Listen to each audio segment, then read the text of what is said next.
السلام عليكم ورحمة الله وبركاته. اللهم صل وسلم وبارك على سيدنا محمد وعلى آله وصحبه أجمعين. ازيكم حبايبي، عاملين ايه؟ يا رب تكونوا بألف صحة وخير وسعادة. وصفة النهاردة عليها كلام كتير قوي في ظل الظروف الاقتصادية والغلا اللي بنمر بيه. الناس رجعت تفكر بعض تاني بالكشري الاسكندراني أو كشري العدس الأصفر. وصفة اقتصادية وسهلة جدا وكمان سريعة ومغذية قوي قوي. قبل بقى ما نروح للوصفة، لو انتي اول مرة بتشوفيني وعجبك المحتوى ياريت تدعميني بلايك حلو منك واشتراك في القناة وتفعيل الجرس عشان يوصلك كل جديد. يلا بقى نشوف وصفتنا.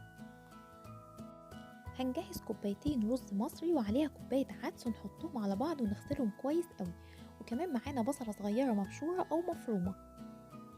هنروح بقى على النار ونحط زيت ونسخنه كويس قوي وننزل بالبصلة ونقلبها لحد ما تاخد لون ذهبي. أخدت اللون الذهبي الحلو ده، ننزل بقى بالرز والعدس ونقلبهم كويس جدا مع البصلة والزيت لمدة دقيقتين. هننزل بقى عليه بالملح، طبعا هتدوقيه بقى الملح اللي انت تحبيه، وكمان هنحط رشة كمون، الكمون بيديله طعم حلو جدا. وهنديهم تقليبة تاني بعد الملح والكمون بالشكل ده. هننزل بقى بالمية، هنحط كوباية مية لكل كوباية رز مصري، وهنحط كوباية إلا ربع مية لكل كوباية عدس. اوعي تحطي مقدار العدس كله مية علشان ما يعجنش معاكي. العدس بياخد أقل من مقداره، يعني كوباية العدس الواحدة تاخد كوباية إلا ربع. هنسيبه بقى ياخد غلوة وبعد كده هنوطي عليه زي الرز على نار هادية خالص. هنا بقى سلقنا بيض وهنقشره، وهنروح بقى نحط معلقتين سمنة وزيت ونحمره، نديله دحرجة كده في الزيت.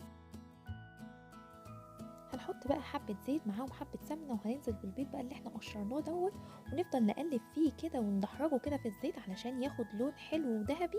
البيض يا جماعة المسلوق لما بيتحمر بيبقى طعمه هايل حلو جدا، ممكن تاكليه حتى لوحده من غير العدس. بصوا البيض اخد لون ذهبي حلو ازاي، لونه حلو قوي قوي قوي. عملنا بقى طبق سلطة كمان حلو كده جنب الاكل. الكشري بتاعنا استوى وحلو ومفلفل قوي قوي قوي زي ما انت شايفه. يلا بقى نروح نغرفه. شفتوا وصفة سهلة وحلوة ازاي؟ اتمنى تجربوها وتقولي لي رأيكم. في نهاية الفيديو اتمنى يكون الفيديو عجبكم، ما تنسونيش بقى في اللايك الحلو منكم والاشتراك في القناة، دعمكم بيفرق معايا قوي. هتوحشوني جدا لحد الفيديو اللي جاي ان شاء الله. اسيبكم في رعاية الله وامنه. السلام عليكم ورحمة الله وبركاته.